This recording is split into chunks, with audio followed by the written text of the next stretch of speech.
This week we've got another compact SUV. This is Jason with Chicago News, and this is the 2018 Jeep Compass.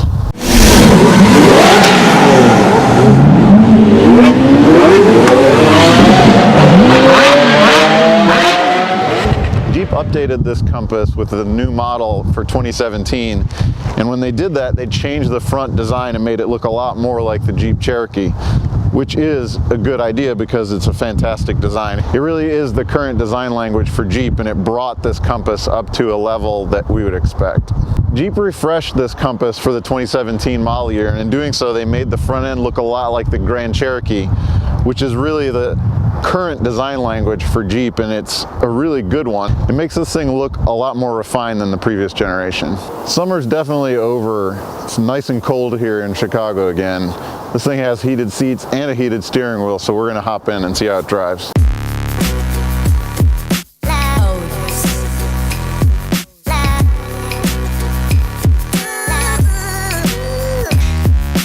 This Compass is powered by a 2.4 liter normally aspirated 4-cylinder. It makes 180 horsepower, but like a lot of 4-cylinder engines that are not turbo, it has a little bit of a buzzy quality to it, and it makes its peak horsepower all the way up at 6,400 RPM, so you actually have to really rev the engine to feel any acceleration.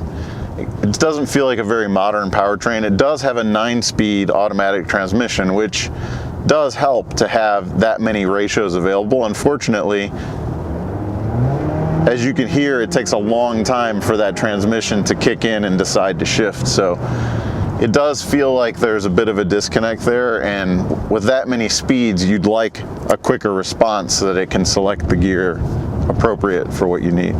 Our particular test vehicle is the Latitude trim level. There are so many different trim levels that you can get. There's probably 10 different combinations that you can get between the Sport entry level and the Limited, which is the highest level one. This particular test vehicle has a lot of options added, so it's $36,000. Starting price for the Compass is the manual transmission Sport version, which is only $21,000 to start with, and you can obviously option these up over $40,000. It's a big range, and what it means is you can really select the one that is appropriate for you, that's got the features that you want. Probably our choice would be the Trailhawk off-road version. Obviously, Jeep is synonymous with off-road capability, and the Trailhawk's going to be the most capable off-roader of the bunch.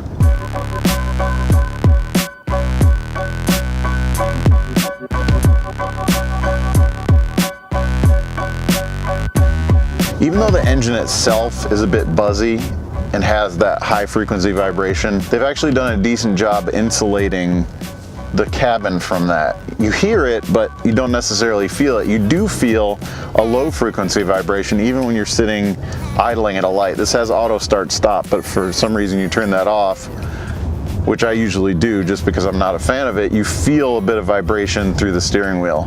I know I shouldn't be turning it off. Obviously, it's a great way to save some energy, but it's also, in this particular application, very slow to turn the engine back on, so it's a bit inconvenient. Plenty of active safety features in our test vehicle here, obviously available on the different trim levels, but this has lane assist, which actually will fight with you at times, but it is still a great feature. It'll keep it in the lane if, for whatever reason, you start to drift a little bit. If you change lanes without signaling, it'll fight you and try to keep you in the lane. So I'm a big fan of any technology that gets people to use their signal more.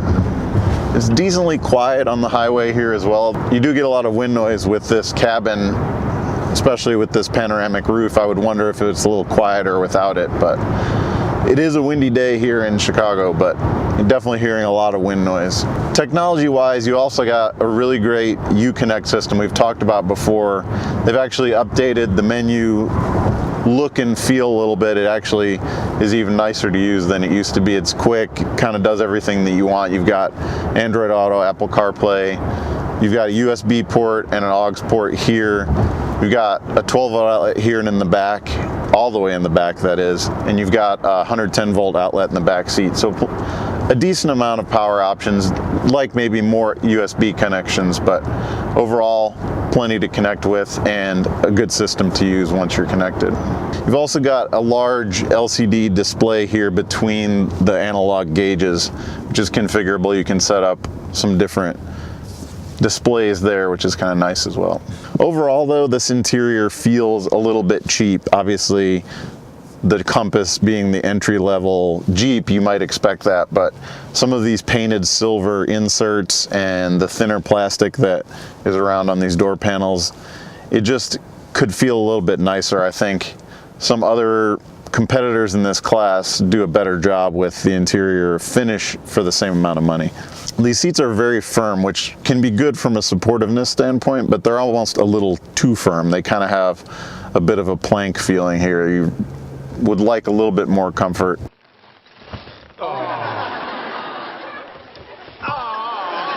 Again, this is the entry-level Jeep, but it doesn't need to feel quite as entry-level as this. In case you forgot what you were driving, the Jeep has gone out of their way to put a bunch of branding everywhere. You've got kind of a weird Jeep logo on each of these rear view mirrors here. I find it kind of odd. You know, obviously you want visibility. You don't necessarily want to be looking at words when you look at your mirror. On the passenger side mirror, not only do we have a Jeep logo, obviously you've got the lettering that say objects in the mirror are closer than they appear. You've got the defrost warning, and then you've even got a blind spot monitor there. So you've got a really busy mirror over here, which again, can be distracting. Our test vehicle has the cold weather package, thankfully, because it is getting cold here in Chicago again. We've got a nice heated steering wheel, heated seats, side mirrors are heated as well.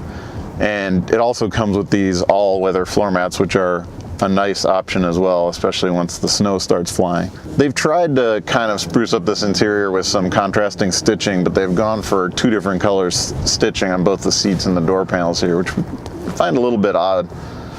But the stitching is a nice addition. There's plenty of space inside this compact SUV as well. It's bigger on the inside. Is it? I noticed.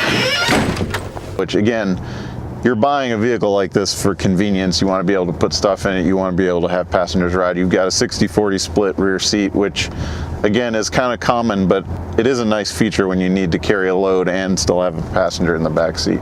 Fortunately, it's got a power tailgate. Unfortunately, that power tailgate is very slow. It takes a long time to open and close. And when you're kind of in a hurry, it can be kind of a pain. For those of us that are taller and sometimes have headroom problems, especially in a passenger seat, this one actually does go down, and it is a great feature. It's not a power seat like the driver's seat, and for $36,000, we're kind of wondering why they didn't throw a couple motors in the passenger seat as well, but the fact that you can lower it and get some headroom over there is a nice feature. There's so many different models to choose from in this category that they kind of get a little bit muddled. They all do about the same thing. So what do we think about this Jeep Compass? It certainly is a Jeep in design, but other than that, it's basically the same as a lot of its competitors. It's got a kind of a buzzy four-cylinder engine, ton of different options that you can choose from, but ultimately, to get the features that you're going to want out of it, you're going to spend a lot of money for a pretty small vehicle. So other than the fact that it's a Jeep, it does kind of blend in with the pack.